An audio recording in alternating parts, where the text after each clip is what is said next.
नमस्कार दोस्तों, मेरा नाम है सोहित कुमार और आप सभी का स्वागत है हमारी यूट्यूब की क्लास पर।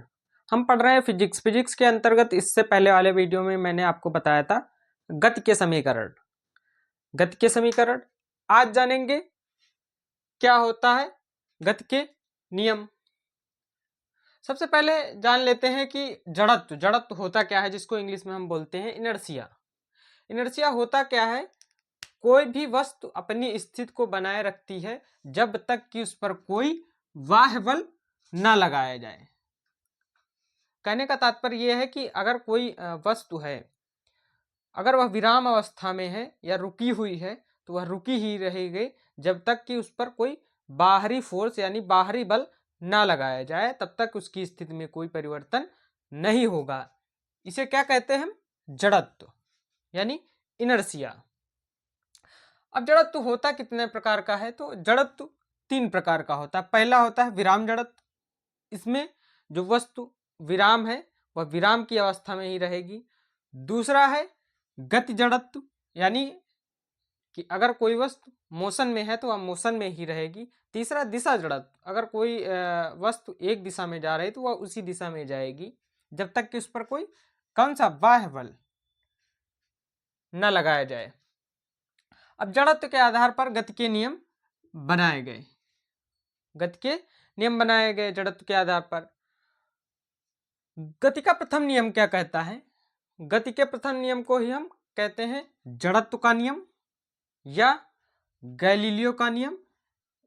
ये तीनों एक ही बात है, यानी गति का जो प्रथम नियम है उसे जड़त्व का नियम भी कहते हैं और गैलीलियो का नियम भी कहते हैं। प्रथम नियम कहता क्या है? यदि कोई वस्तु गति अवस्था में हो तो, किसमें? गति अवस्था में हो तो वह गति की अवस्था में ही रहेगी जब तक कि उस पर कोई बाह्य बल ना लगाया जाए। वही जो जड़त्व में कहा गया, इसीलिए इसे जड़त्व का नियम कहा जाता है, क्योंकि ये दोनों सिमिलर हैं, प्रथम नियम और जड़त्व। और इसको दूसरी परिभाषा में हम कैसे लिख सकते हैं? प्रत्येक वस्तु अपनी अवस्था में परिवर्तन का विरोध करती है। क्या हो गया कि जो प्रत्येक वस्तु है अपनी अवस्था में परिवर्तन का विरोध करती है।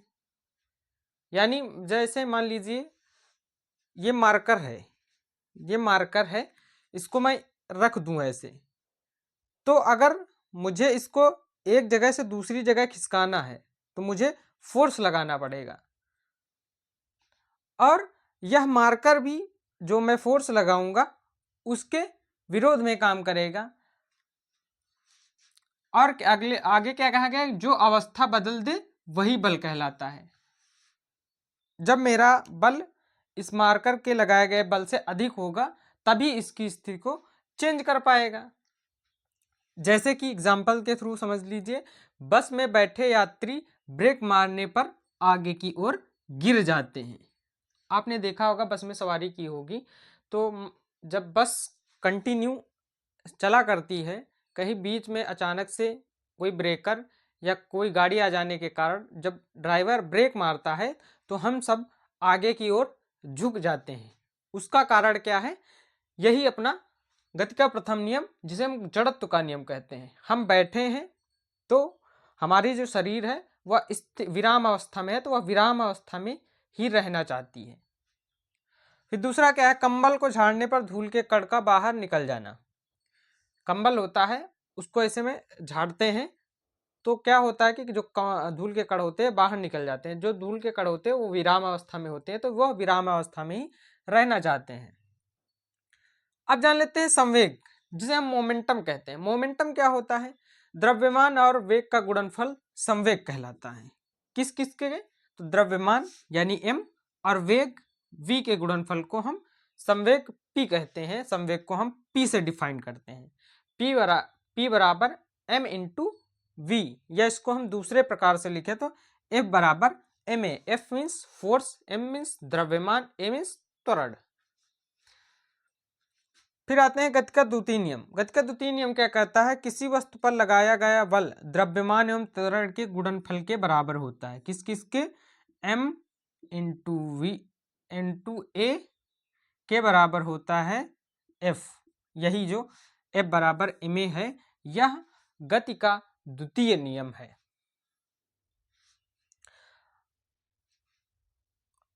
दूसरे भाषा में कहें तो संवेग परिवर्तन की दर लगाए गए बल के समानुपाती होती है, जिसे हम संवेग परिवर्तन बल की दिशा में होता है।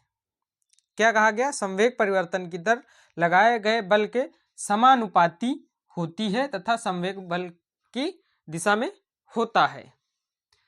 जैसे P बराबर mv, फिर Fa बराबर ma, और दूसरा क्या कहता है कि समानुपाती होता है। कौन समानुपाती होता है?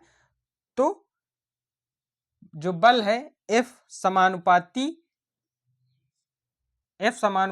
P और व्युत्क्रमानुपाती T, यानी F जो है वह समानुपाती P के होता है और F समानुपाती 1/T के भी होता है। अब एग्जाम्पल के थ्रू समझें कि द्वितीय नियम क्या कहता है कि खिलाड़ी का कैच लेते समय हाथ का पीछे कर लेना। यानी जब खिलाड़ी कैच लेता है, आपने देखा होगा, तो वह कुछ जैसे बॉल आती है तो वह कुछ इस प्रकार अपने हाथों को पीछे की ओर खींचता है। उसका कारण क्या होता है कि जो बॉल आती है उसके वेग को, यानी संवेग को, मोमेंटम को कम करने के लिए, ताकि जो हमारे हथेलियों पे चोट कम लगे, इसीलिए वो हाथ को पीछे खींच लेता है। और क्या करता है? दूसरा एग्जाम्पल क्या है कि कराटे का व्यक्ति ईंट तोड़ता है, तो वो भी जो हमारे गति के द्वितीय नियम का प्रयोग करके ही तोड़ता है। गति का तृतीय नियम क्या कहता है? तृतीय नियम को ही हम क्रिया प्रतिक्रिया नियम कहते हैं। तृतीय नियम कहता क्या है? कोई वस्तु पर लगाया गया बल उस वस्तु के द्वारा लगाए गए बल से ज्यादा होने पर वस्तु में परिवर्तन होता है। यानी जैसे मान लीजिए मैं इस बोर्ड पर बल लगा रहा हूं, तो यह बोर्ड भी हम पर उतना ही बल लगा रहा है या तभी इस जगह रुका हुआ है। अगर मेरा बल इससे ज्यादा होगा तो यह बोर्ड उस तरफ गिर जाएगा। ये जैसे मान लीजिए ये मार्कर है, इसको मैं धक्का दे रहा हूं, अब यह आगे की ओर चला गया। इसका मतलब यह है कि ये मार्कर का बल हमारे बल से कम है, इसीलिए यह आगे की ओर चला गया। जैसे कि एग्जाम्पल समझते हैं, गोली चलने पर झटका लगना। देखा होगा आपने कि जब गन को फायर करते हैं तो जितनी तेज से बुलेट निकलती है वह हमारे शरीर की ओर उतना ही बल लगाती है, इसीलिए हमें झटका लगता है पीछे की ओर। और क्या होता है कि नाव से कूदने पर नाव का पीछे जाना। ठीक है, आपने देखा होगा कि अगर नाव में बैठे होंगे तो उतरते टाइम क्या होता है कि जब नाव से हम बाहर जाते हैं तो हमारे पैरों से बल लगता है इतना कि वह नाव पीछे की ओर चली जाती है। इसे ही हम गति का तृतीय नियम कहते हैं या क्रिया प्रतिक्रिया का नियम। अब जानते हैं कि फोर्स यानी बल होता क्या है? बल वह वाय कारक है जो किसी वस्तु की स्थिति में परिवर्तन कराता है या परिवर्तन कराने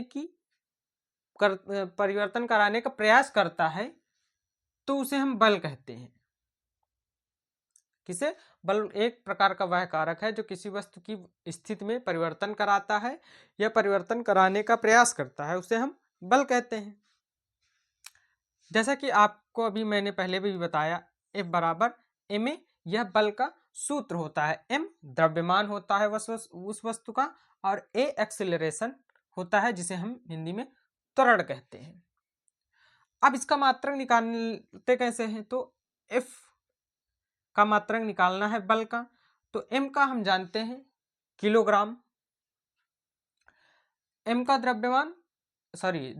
m जो है वह द्रव्यमान, इसको हम किलोग्राम में मापते हैं, इसका मात्रक होता है। फिर एक्सीलरेशन त्वरण a का होता है मीटर पर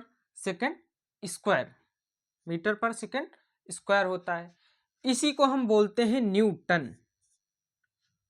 यानी इसको हम एक नया नाम देते हैं कि जो किलोग्राम मीटर पर सेकंड स्क्वायर होता है इसको हम बोलते हैं न्यूटन। यह एक सदिश राशि होता है। सदिश राशि का मतलब यह है कि अगर हम बल लग रहा है तो वह कौन सी दिशा में लग रहा है, उस बल की दिशा होती है, इसीलिए हम सदिश राशि कहते हैं इसे। अब इसे सीजीएस पद्धति में देख लेते हैं कि कैसे बदलते हैं, क्या होता है। तो द्रव्यमान का होता है किलोग्राम, त्वरण एक का होता है मीटर पर सेकंड स्क्वायर। 1 किलोग्राम में 1000 ग्राम होते हैं, ठीक है। 1 किलोग्राम में 1000 ग्राम होते हैं और 1 मीटर में 100 सेंटीमीटर होते हैं। 100 से मैंने यहाँ गुणा कर दिया, फिर सेकंड स्क्वायर को ऐसे ही रहने देते हैं। 3 जीरो और 2 जीरो, 3 2 5 जीरो, 10 की पावर 5 जीरो ग्राम सेंटीमीटर पर सेकंड स्क्वायर, ठीक है। इसी को हम बोलेंगे ग्राम सेंटीमीटर स्क्वायर को हम डाइन बोलते हैं। तो 1 न्यूटन बराबर 10 की पावर 5 डाइन होता है। डाइन किसका मात्रक है? तो यह फोर्स का मात्रक है, इसको याद रखिएगा। फिर आते हैं बल के प्रकार। अब बल कितने प्रकार के हो सकते हैं? तो सबसे पहला नाभिकीय बल, ठीक है। दूसरा होता है विद्युत बल या चुंबकीय बल। ये दोनों बल फ्लक्स के कारण होते हैं, इसीलिए इनको एक ही कैटेगरी में रखा गया है, विद्युत बल एवं चुंबकीय बल। फिर आते हैं तीसरे नंबर वांडर वाल बल या कमजोर नाभिकीय बल भी कहते हैं वांडर बल को। फिर आते हैं गुरुत्वाकर्षण बल यानी ग्रेविटी। अब इनमें पूछ लिया जाए कि सबसे जो मजबूत बल है, यानी कौन सा बल सबसे मजबूत है, तो जो नाभिकीय बल है यह सबसे मजबूत है। और उसी प्रकार सबसे कमजोर बल पूछा जाए तो सबसे कमजोर है गुरुत्वाकर्षण बल, यानी सबसे कम होता है गुरुत्वाकर्षण बल, और सबसे जो मजबूत होता है वो नाभिकीय बल होता है। सबसे पहले नाभिकीय बल। अब नाभिकीय बल होता क्या है? जैसा कि अभी मैंने बताया कि यह सबसे प्रबलतम बल होता है, यानी सबसे मजबूत बल होता है।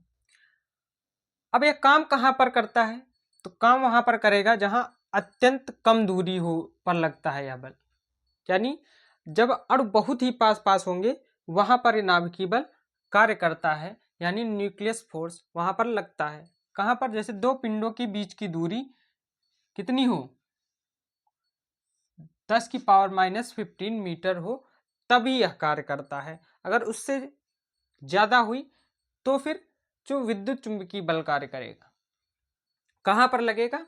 जिन जिन जिन दो बिंदुओं के बीच की दूरी 10 की पावर -15 मीटर होगी वहां पर चुंबकीय बल काम करता है। जैसे कि मान लीजिए ये मार्कर बना हुआ है, तो यह छोटे छोटे प्लास्टिक के पार्टिकल से बना गया हुआ है। तो अब इनकी जो अणुओं के बीच की दूरी है वह इतनी कम है कि वह आपस में सटे रहते हैं। इनको तोड़ना, अगर मार्कर को तोड़ना है तो हम कितना भी बल लगा ले नहीं टूटेगा। तो यहाँ पर कौन सा बल काम करता है? तो नाभिकीय बल काम करता है। विद्युत चुंबकीय बल यह संसार का दूसरा प्रबलतम बल है। यह लगता कहाँ है? किन्हीं दो आवेशों के बीच। किनके बीच? किन्हीं दो आवेशों के बीच यह कार्य करता है। और कहाँ पर काम करता है? चुंबक के किन्हीं दो ध्रुवों के बीच भी यह कार्य करता है। विद्युत चुंबकीय बल कहाँ कहाँ पर कार्य करता है? दो आवेश यानी इलेक्ट्रॉन, न्यूट्रॉन और प्रोटॉन होते हैं आवेश। इलेक्ट्रॉन और प्रोटॉन के बीच कार्य करेगा, इलेक्ट्रॉन और न्यूट्रॉन के बीच कार्य करेगा। तो विद्युत चुंबकीय बल दूसरा प्रबलतम बल हो जाता है। और यह कहाँ पर लगता है? यह जो मध्यम दूरी पर कार्य करता है, यानी जो ना तो अणु ज्यादा पास हो ना ही ज्यादा दूर हो, मध्यम में हो, मिडिल में हो, तब यह चुंबकीय बल कार्य करता है। फिर आते तीसरा वांडर वाल बल, यह तीसरा प्रबलतम बल हो जाएगा। यह क्या करता है कि हर जगह कार्य करता है। कहाँ पर? हमारे धरती पर हर जगह कार्य करता है। जैसे कि वायुमंडल की गैसों को आपस में बांधता, किसके द्वारा बंधी होती हैं वायुमंडल की गैसें? तो वांडर बल द्वारा बंधी होती हैं, जिससे हमारे पृथ्वी को छोड़कर नहीं जा पाती हैं। फिर आते हैं चौथा गुरुत्वाकर्षण बल। यह सबसे कमजोर बल होता है। यह अनंत दूरी पर लगता है, यानी जो दो अणु हैं वह काफी दूर दूर होंगे तो तभी यह काम करेगा। यह द्रव्यमान, जहां पर द्रव्यमान होगा वहीं पर कार्य करता है। अगर वस्तु में द्रव्यमान नहीं है तो गुरुत्वाकर्षण बल काम नहीं करेगा। जैसा कि बताया अभी मैंने कि यह अनंत दूरी पर काम करता है, यानी दो अणुओं के बीच की दूरी अगर बढ़ा दी जाएगी तो गुरुत्वाकर्षण बल बढ़ जाएगा। और संपूर्ण जो खगोल शास्त्र है इसी पर निर्भर करता है या टिका हुआ है। जैसे कि हमारे नक्षत्र, ग्रह, उपग्रह सब जो है गुरुत्वाकर्षण बल से बंधे हुए हैं। गुरुत्वाकर्षण बल का जो फार्मूला होता है F बराबर G m1 m2 अपान r स्क्वायर, जहां G एक नियतांक हो जाता है, गुरुत्वाकर्षण नियतांक। F फोर्स, m पहले पिंड का द्रव्यमान, दूसरा m2 दूसरे पिंड का द्रव्यमान, r उनके बीच की जो दूरी होती है वह होती है।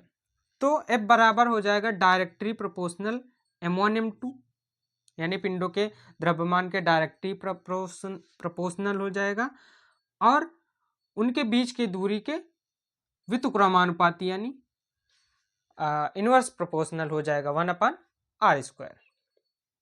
यानी इसका कहने का मतलब यह है कि अगर द्रव्यमान बढ़ाया जाएगा तो गुरुत्वाकर्षण बल बढ़ जाएगा, और द्रव्यमान कम किया जाएगा तो गुरुत्वाकर्षण बल कम हो जाएगा। और अगर उनके बीच की दूरी को कम कर दिया जाएगा तो गुरुत्वाकर्षण बल कम हो जाएगा, और दूरी बढ़ा दी जाएगी तो गुरुत्वाकर्षण बल अधिक हो जाएगा।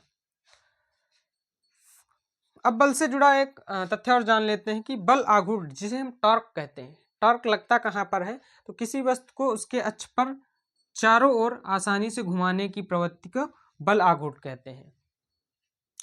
जैसे मान लीजिए यह जैसे देखा होगा आपने पहिया देखा होगा आपने, क्या होता है, यह अपने अक्ष पर घूमता है, यह अपने अक्ष पर घूमता है, किसके, रोड के सापेक्ष में। इसीलिए आपने देखा होगा कि गाड़ियों में पूछते हैं कि इसका टॉर्क कितना है। क्या पूछते हैं, किस इस गाड़ी का टॉर्क कितना है। जितना ज्यादा टॉर्क होगा उतना गाड़ी तेज भागती है। यह होता है बल आघूर्ण। बल युग्म यानी कपल फोर्स। कपल फोर्स लगता कब है, जब दो समांतर बल एक साथ एक दूसरे के विपरीत कार्य करें तो इसे बल युग्म कहते हैं। यानी जब दो बल, समान बल एक दूसरे के विपरीत काम करते हैं तो उसे हम बल युग्म कहते हैं। बल युग्म बराबर होता है बल गुणे बल बाहु। जिसका बल ज्यादा होगा उसी की तरफ, उसी के अपोजिट वह वस्तु खिसक जाएगी। तो बल का होता है, अब इसका मात्रक ज्ञात करने के लिए बल का हो जाएगा F और बल बाहु D। बल का मात्रक क्या होता है, किलोग्राम मीटर पर सेकंड स्क्वायर होता है।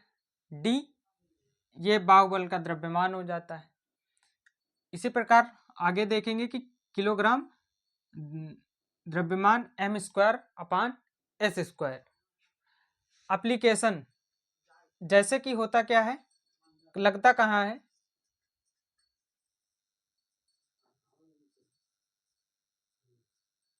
एप्लीकेशन लगता कहाँ पर है, चाबी से ताला खोलने पर, नल खोलने पर और नट बोल्ट खोलने पर बल युग्म कार्य करता है। फिर आते हैं अभिकेंद्रीय बल यानी सेंट्रीपिटल फोर्स, जिसको इंग्लिश में हम कहते हैं सेंट्रीपिटल फोर्स। यह होता कब है, लगता कब है, तो यह वृत्ताकार परिपथ में कार्य करता हुआ ऐसा बल है जो सदैव केंद्र की ओर लगता है। मतलब यह है कि जैसे मान लीजिए आप किसी गोल चौराहे पे साइकिल या बाइक लेकर जाते हैं, तो क्या होता है, जो व्यक्ति है वह झुक जाता है किसकी ओर? केंद्र की ओर। जब वह टर्न लेता हुआ आगे जाता है तो वह केंद्र की ओर थोड़ा झुक जाता है। किस लिए झुक जाता है? क्योंकि वह अभिकेंद्री बल कार्य करता है। अभिकेंद्री बल कार्य करने की वजह से अगर उसने झुकाया नहीं तो वह गिर जाएगा, क्योंकि वहां पर अभिकेंद्री बल कार्य करता है। इसका फार्मूला क्या होता है? F बराबर mv²/r, जहां पर F बल हो जाएगा, m द्रव्यमान हो जाएगा, v हो जाएगा हमारा वेग, r जो हो जाता है वह उस वृत्त की त्रिज्या हो जाती है r।